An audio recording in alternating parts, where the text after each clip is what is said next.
નમસ્કાર દોસ્તો, વિડીયોમાં ફરી એક વખત તમારું સ્વાગત કરું છું।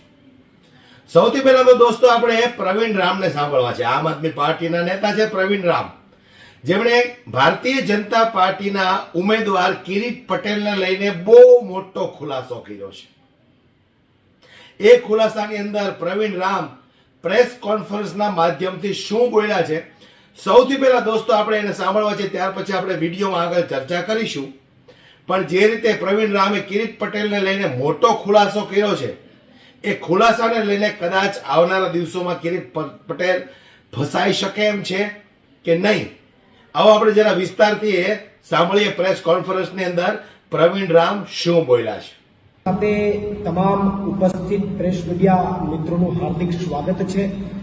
આજે એક મહત્વના મુદ્દાઓને લઈને અમે એક ખુલાસો કરવા માટે જઈ રહ્યા છીએ, ઘટસ્ફોટ કરવા જઈ રહ્યા છીએ, જેમની ઉપર ફ્રોડના આક્ષેપો લાગતા હતા એવા વિસાવદર ભેસાણ વિધાનસભાના ઉમેદવાર કિરીટભાઈ પટેલે સાબિત કરી દીધું છે કે પોતે ફ્રોડ છે અને એના પુરાવા સાથેની અમે માહિતી મીડિયા સમક્ષ શેર કરવા જઈ રહ્યા છીએ। વિસાવદર ભેસાણના ઉમેદવાર કિરીટભાઈ પટેલે અંદાજિત 2 કે 3 દિવસ પહેલા એમના નામનો એક લેટર સોશિયલ મીડિયાની અંદર વાયરલ કર્યો। એમ લેટરની અંદર એમની અંદર મુખ્ય ઉલ્લેખ છે કે ભૂપેન્દ્રભાઈ પટેલ અને મુળુભાઈ બેરા સાહેબનો વિસાવદર તાલુકાના 10 ગામોને પ્રોટેક્ટેડ ફોરેસ્ટ એટલે કે પીએફ માંથી મુક્ત કરવા માટે મંજૂરી આપી, એ બદલ એને આભાર વ્યક્ત કરતો એક લેટર સોશિયલ મીડિયામાં 2-3 દિવસ પહેલા વાયરલ કર્યો। એમની અંદર જે પિયાવા, રાજપરા, જાવલડી, માણદિયા, દુધાળા, મોટા કોટડા, સોભાવડલા, ઘોડાસર, મુળિયા, રાવણી અને જાંબુડી ગામનો એને ઉલ્લેખ કર્યો।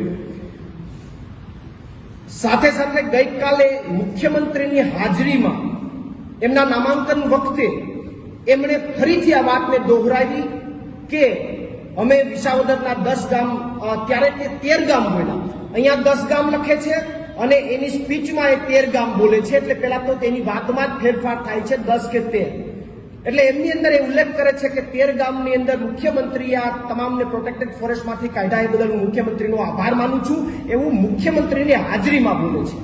ત્યારે મારે કિરીટભાઈ પટેલની વાતને નકારી કાઢવી છે। આ વાહિયાત વાત છે, આ ખોટી વાત છે, આ પ્રજાને વિસાવદરના લોકોના આંખો ઉપર ધૂળ ઉડાડવાની વાત છે, એમનું ગુજરાતીમાં કહીએ તો ડાયરીમાં લખવાની વાત છે। ચૂંટણી આવી છે, મત લેવા છે એટલે લોકોને ગુમરાહ કરવાની વાત છે, કારણ કે આ સત્તા મુખ્યમંત્રી પાસે નથી। આ સત્તા મુખ્યમંત્રી પાસે નથી, આ સુપ્રીમ કોર્ટના દિશા નિર્દેશ અનુસાર જ થઈ શકે। આ હું પુરાવા પણ રજૂ કરીશ, પણ એમાં બીજા કોઈના પ્રમાણ લેવાની જરૂર નથી। કિરીટભાઈ પટેલે જાહેર કરેલો પોતાનો લેટર, એમાં જ પ્રમાણ આપેલું છે।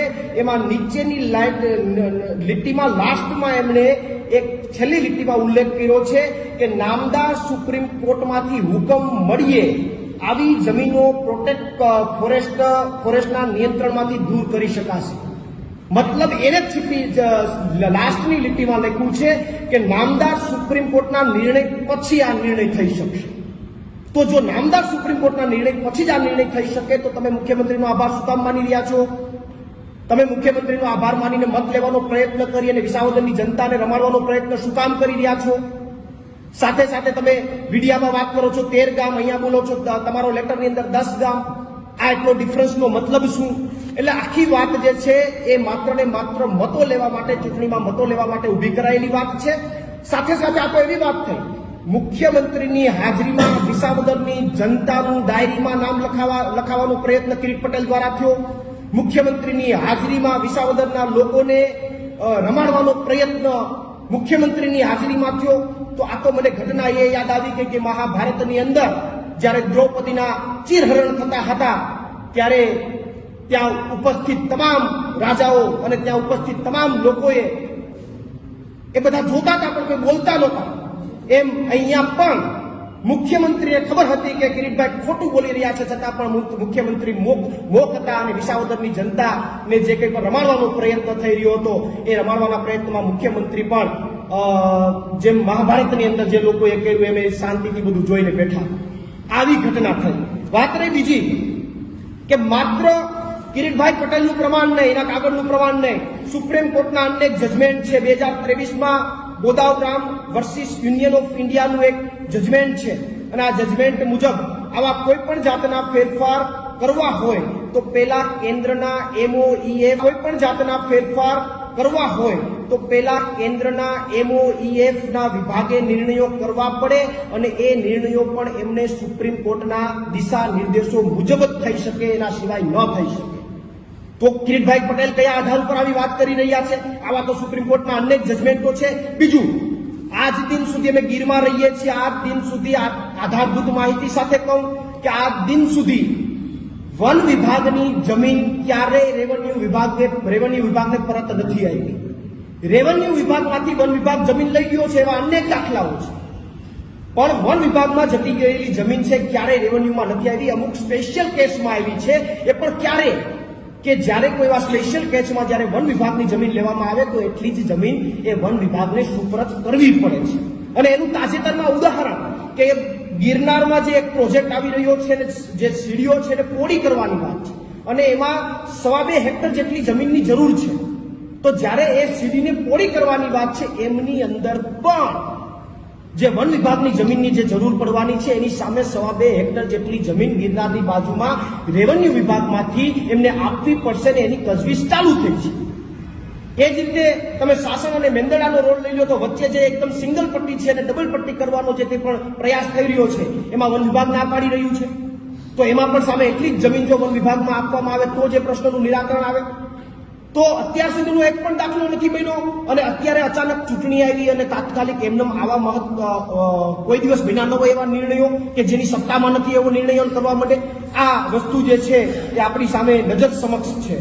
વાત રહી ત્રીજી કે પીએફની જમીન માત્ર 10 ગામડાઓમાં થોડી વિસાવદરમાં છે. પીએફના ટુકડા તો વિસાવદરના 10 થી વધારે ગામડાઓમાં પણ છે, તાલાડામાં પણ છે, ગીરગઢડામાં પણ છે, ખાંભામાં પણ છે, ધારીમાં પણ છે. તો વિસાવદરના માત્ર 10 કે 13 ગામડાના પીએફના ટુકડાને દૂર કરવાની મુખ્યમંત્રી રજૂઆત લઈને આવે અથવા કિરીટ પટેલ એમ કે મુખ્યમંત્રીએ દૂર કર્યા તો બીજા બધા પીએફના ગામડાઓનું શું કામ બધા માટે નિર્ણય નહીં? માની લો કે હાલો આપણે એક ટાઈમ માની લે તમારી સત્તા છે તો તમારી સત્તા હોય તો માત્ર 10 કે 13 ગામ જ શું કામ? આજુબાજુ બધા પીએફ છે, ત્યાં શું કામ નહીં? તો કરી નાખો, બધાને પીએફ માંથી બહાર કાઢીને રેવન્યુની જમીન આપી દો, અમને કઈ વાંધો નથી. પણ એ જે થઈ શકે એમ નથી અને ખોટી રીતે લોકોને ગુમરાહ કરો છો, વિસાવદરના લોકોની આંખમાં ધૂળ નાખો છો, મત લેવાનો ખોટી રીતે પ્રયત્ન કરો છો, આ ખોટી બાબત છે. વાત રહી બીજી, તમે એમ કહો છો કે રેવન્યુમાં તબદીલ કરવાની વાત. હવે તમારી ભાજપની મનસાને તમે મારે નથી બોલવું પણ 2016 ની અંદર મારી જ્યારે ઇકોઝોનની લડાઈ ચાલુ હતી ત્યારે ત્યારના પ્રવર્તમાન મુખ્યમંત્રી સાથે સેટલમેન્ટના 21 ગામડાઓ માટે મારી ચર્ચા થઈ હતી. મારી ટેબલ ટોક સામે બેસીને ચર્ચા થઈ છે. 21 સેટલમેન્ટના ગામડાઓને રેવન્યુમાં તબદીલ કરવાની સરકારે ત્યારે મને બાંહેધરી આપેલી હતી 2016 અને આજે 2024 દસકો જતો રહ્યો, હજી એ રેવન્યુમાં તબદીલ આ લોકોએ નથી કર્યા. હવે તમે સેટલમેન્ટના ગામડાને રેવન્યુ અધિકાર નથી આપતા તો તમે પીએફને કઈ રીતે રેવન્યુના અધિકાર આપતા? તમારી સત્તા જ નથી. વાત રહી ત્રીજી કે આ જે કંઈ પણ આ લોકોએ ઊભું કર્યું છે વાતો, એ માત્ર ને માત્ર લોકોને ગુમરાહ કરી અને મત લેવાની વાત છે. કિરીટભાઈ પટેલ એના ભાષણમાં એવું બોલે છે કે જમીનોના ભાવ વધે. અરે ભાઈ, જમીનોના ભાવ તો ઇકોઝોનના કારણે ઘટી જવાના છે. જમીનના ભાવ વધારવાની એટલી બધી તમારી ઈચ્છા હોય તો ઇકોઝોન હટાવી દો ને. તમને ગીરની જનતાની, વિસાવદરની જનતાની પડી હોય અને જમીનના ભાવ વધારવા હોય તો ઇકોઝોન હટાવી દો ને. શું કામ નથી હટાવતું?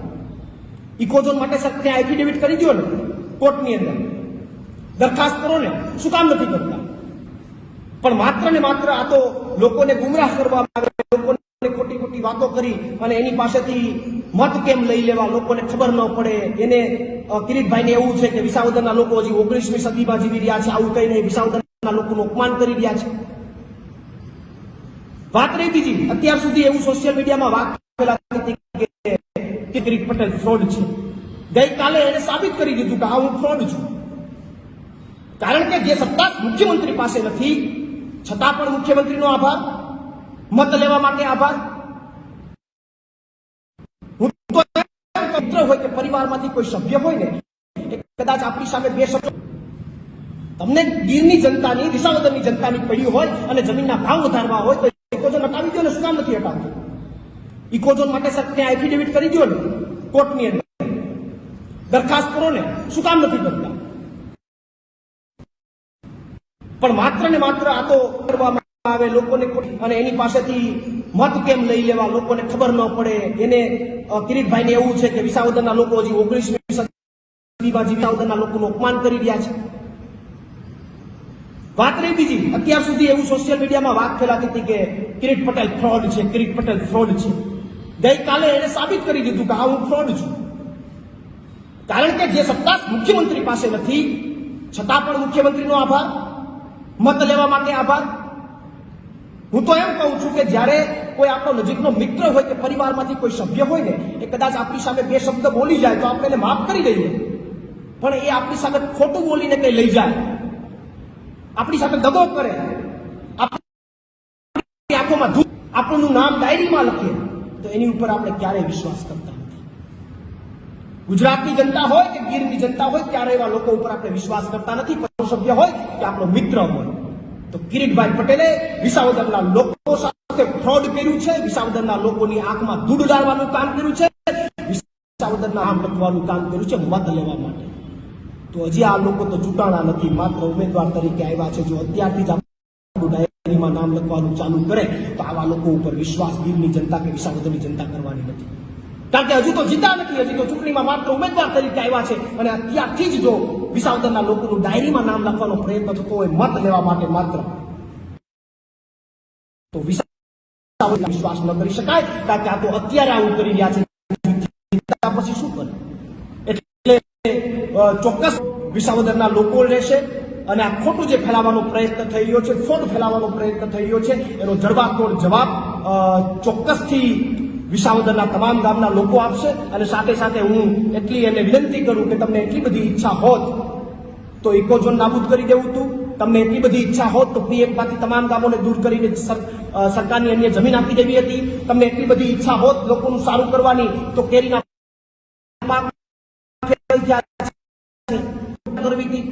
એ કાંઈ નથી કરવું. મંડળીઓમાં ભ્રષ્ટાચાર કરવો છે, મજા આવે ત્યાં ભ્રષ્ટાચાર કરવો છે, મગફળી ખરીદીમાં ભ્રષ્ટાચાર કરવો છે, લોકોને ફ્રોડ બનાવવા છે, લોકોને ડાયરીમાં નામ લખવા છે, મત લેવા છે, ધાકધમકીથી મત લેવા છે, અને મત લઈને પછી પોતાની મનમાની કરવી છે.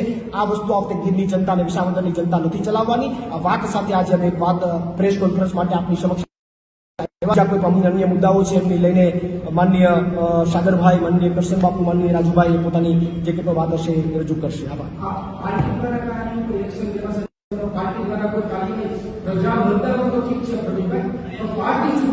ચોક્કસથી પાર્ટી આમની અંદર સંપૂર્ણપણે અભ્યાસ કરી ચૂકી છે. હજુ પણ અમારો અભ્યાસ જે કંઈ પણ બાકી છે કરી અને આમની અંદર અમે કાયદેસરની લીગલી કાર્યવાહી તરફ આગળ વધીશું. અને આ રીતે જનતાને ગુમરાહ કરવાનો કોઈ પણ વ્યક્તિ પ્રયત્ન કરશે, ભલે ઉમેદવાર હોય કે ભલે કોઈ પણ પાર્ટી હોય, એની સામે કાયદેસરની કાર્યવાહી લીગલી એક્શન. સુપ્રીમ નિર્ણય વિસાવદરની સભામાં ઉમેદવારે એવું કીધું કે સરકારને આ કિસ્સો કન્ટેમ્પ્ટ ઓફ કોર્ટમાં આવે કે ન આવે?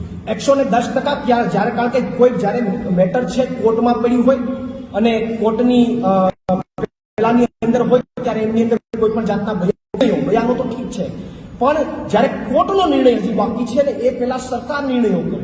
અને માત્ર એ સરકારો બયાનોથી ચાલે છે. પરિપત્ર ક્યાં તમારો? તમારી પાસે સત્તા હોય તો પરિપત્ર બતાવો ને. તો નથી પરિપત્ર આવ્યો, નથી વાત આવી, અને સીધા આવે છે આવા લેટરો આવે છે, કોઈ સિગ્નેચર વગરના, સાઇન વગરના આવા લેટરો ફરતા થાય છે. તો શું સરકારો આ રીતે ચાલે છે? એટલે કન્ટેમ્પ્ટ ઓફ કોર્ટ પણ છે અને આ સરકારની.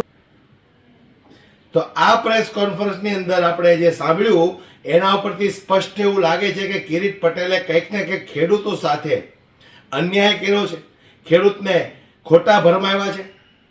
સુપ્રીમ કોર્ટ, હાઈકોર્ટની સાથે પણ કિરીટ પટેલે જે રીતે દાવાઓ રજૂ કર્યા છે, આ દરેક ખુલાસાઓ પ્રવીણ રામે કર્યા છે. આ બાબતે તમારું શું કહેવું છે મને કોમેન્ટ બોક્સમાં દોસ્તો કોમેન્ટ કરીને જરૂરથી જણાવજો અને વિડીયોને વધુમાં વધુ શેર કરજો. જય હિન્દ.